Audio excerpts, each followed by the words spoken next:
Hi everybody, thank you for joining me. I hope you liked the opener. That was me trying to channel my inner Gary Moore.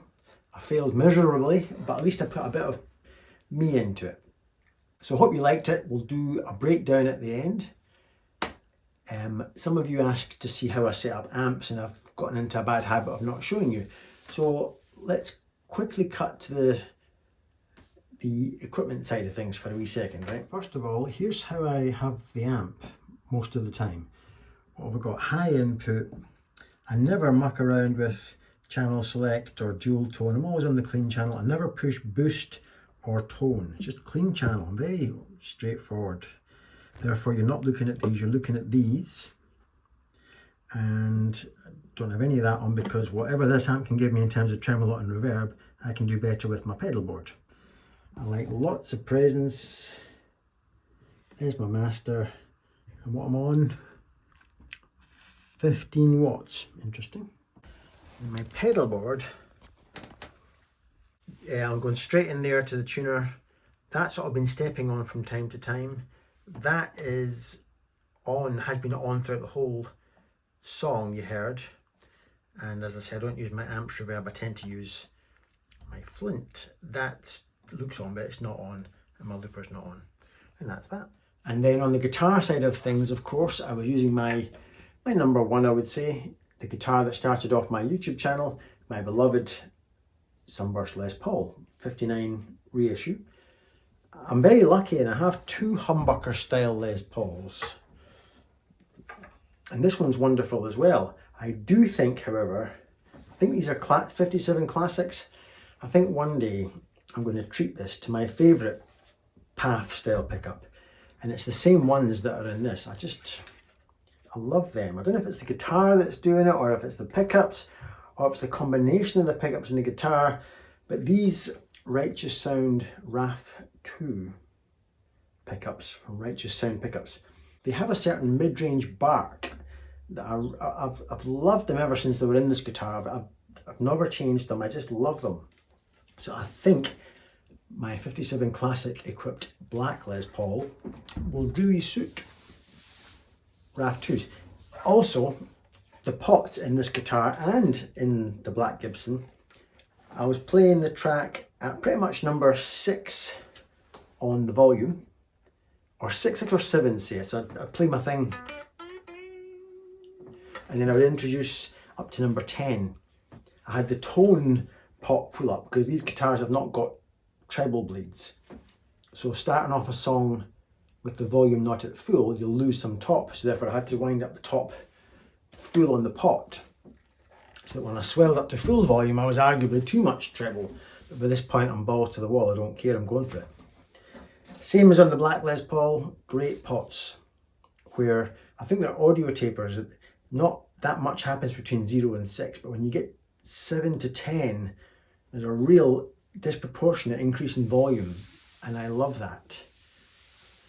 You would get used to any guitar you have, but the pots in these particular guitar, I think they're audio taper, not linear, and the perception is there's a real peak in the last 3 of the run of the pot. Clearly the song, if you don't know already, was Gary Moore's intro to the song Separate Ways. I'll put a link in the description to Gary's version. It's just one of my favourite YouTube performances. He's just blistering. So watch that. Anything else to tell you? Not really. I think we'll just get right into the breakdown in case somebody can get something out of it. Let's go. Right, the chords then, for the main first 3 minutes, the meat on the bones, in simple terms, it was just your B minor, which is the key of the song, down to A7, G7, F sharp 7, which is your 5 chord. Typical Stray Cat strut from the Stray Cats, or there's bits of Sultans of Swing in there. Everybody's done it a million times. But what Gary's doing is turning his B minor into a B minor 9. Taking that up a tone and maybe shaping his hand, and these are floating, but shaping his hand in such a way that it gets that half step rub between the 9 note and that flat 3. But the A string is not to be played, Paul. And his A7 is, well, it's an A7, but when you add that note, I think that makes it an A13. But then what happens when you add that note as well? That must be a 9, because there's the root of the chord. So is it an A13 add 9 maybe? As you know, I don't really care, but if anybody wants to put it in the notes. And his G7 is also a G13 add 9. And his 5 chord, F sharp 7, well, it's too simple, isn't it? So he's going to play something like this. This is floating, so it's an F sharp 7 at this point with my E, D and G strings. And I'm adding this flat 7 and this flat 3 on top, is that right? Yeah. I'm not playing the A string. Don't know what you want to call that, but you can play any number of juicy chords, but that's the one that he seems to play most of the time. I think I vary it throughout the song a little bit. And at one point he visits an E minor and goes back to the root again, and then before going to the 5, the classic rock and roll thing to do is before you go to the 5 is to go to 1 fret above the 5 and express it as some sort of 9. So 1 fret above the 5 would be a G9 of sorts, and then when you go down to the 5, well, the rock and roll book of You Must Do It says you must do the Hendrix version of the 5. So it becomes a kind of 9, maybe even a 9 with a cherry on top, to the Hendrix 5. It's just what you have to do, it's the law. And back, so that's kind of what he's doing. So where I'm playing lead, copying Gary Moore, I have to deviate because the guy's incredible. I can't even get anywhere near tying the guy's shoelaces. He's just ferocious. He's ferocious. I don't have it in my DNA to be ferocious, so I have to do my little way of doing it. So I'm playing the leads, it's all kind of B minor stuff with the swells on the volume and just referring to these chords with some nice swells. Again, just using swells on from my right hand on the volume. Occasionally I'm playing sort of fast stuff. Like this.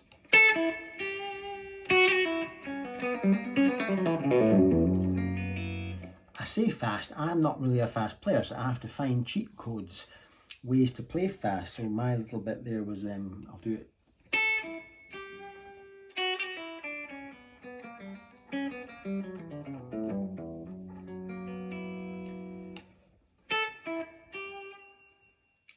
Now we're going to go to the 5. So I'm doing little hammer-ons and pull-offs.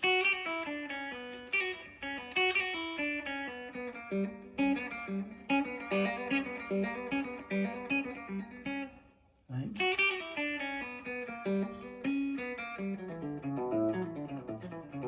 Just cheating. Gary Moore would laugh. You say, what are you doing?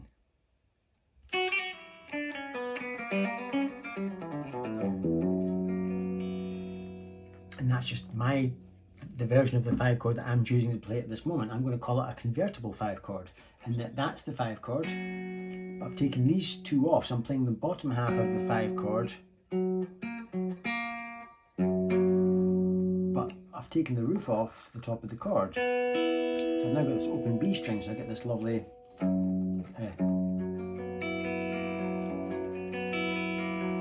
right, so I'm doing things like that, and maybe I'll go,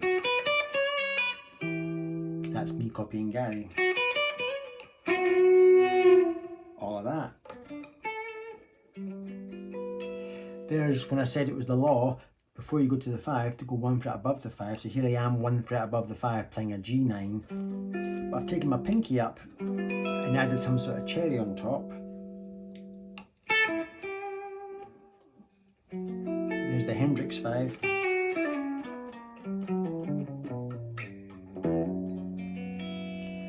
And we all know the 5 chord is where you start to show off your best stuff. And when you're showing off running down a 5 chord, I'm playing semitones where maybe some beginner players might play tones. So for example, I'm still in my sort of blues box,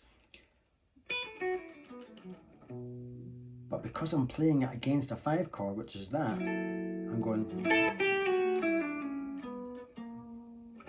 I bet the beginner wouldn't play that.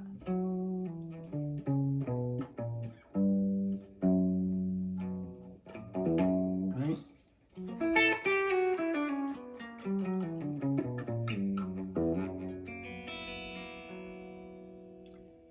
And then I think at one point we visit again the E minor.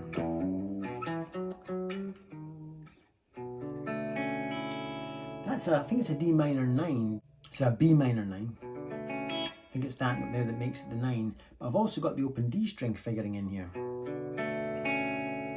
That would be the chord, but I've got that.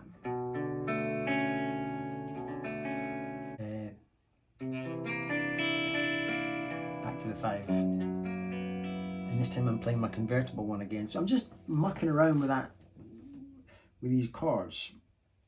So just following the chords, E minor, A13, G13, playing with my volume control. At some point Gary does this. He's currently on the E minor 7. And now he's going back down the minor, B minor. That bit's me, because he doesn't do that. He plays something ferocious.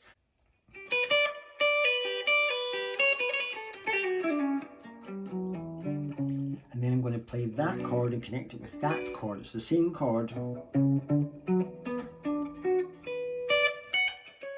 end up on the 9. And then I go loud.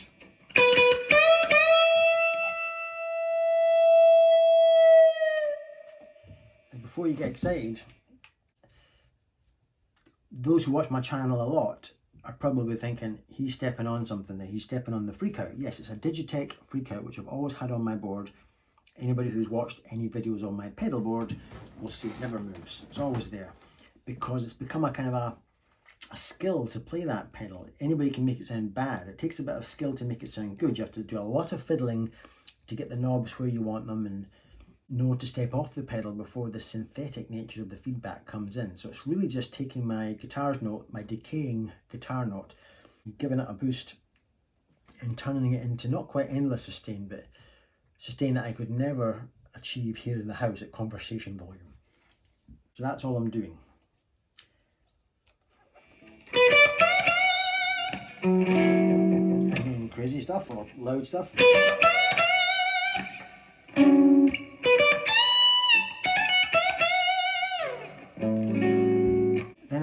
some of you might want to know.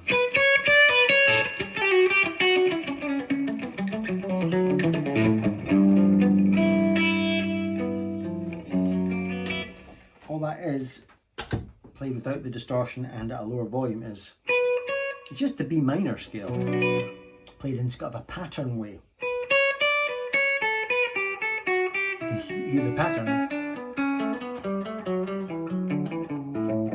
So, starting in that sort of position. That little box.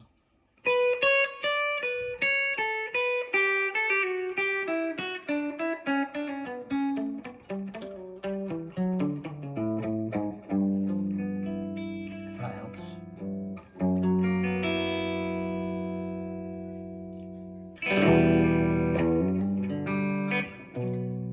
Then I introduced some structure to the song. I tried to be the rhythm player and the lead player. I won't go into much detail, but here's what I did. Got us in with a little bass run. Haven't really changed the chords. Here's my 4 chord. Hendrix version of the 5 chord. But then I take this off and flatten the first finger to get that note in.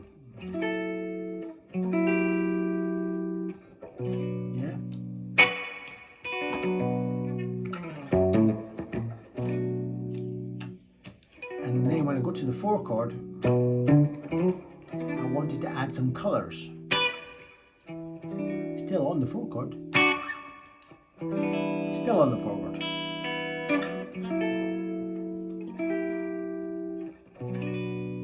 So all these colours were, there's me on my 4 chord, E minor 7. Then I wanted that descent. So how am I going to do that? That's the shape I had a minute ago down there. The 4 chord is E minor 7. And now I'm playing that, taking that down from there to there makes it a 9. And that is kind of like the flat 3 of the chord, is that right? Yeah. So it's kind of, I don't know, what would you call it? An E minor 9. And then I need to get this down a tone, so I'm going to have to take it off but flatten the first finger. Or even better, in this case, because I've got an open string I can play, I can just take that note completely off and get this banjo kind of sound. Banjo, but you know what I mean. So I've gone.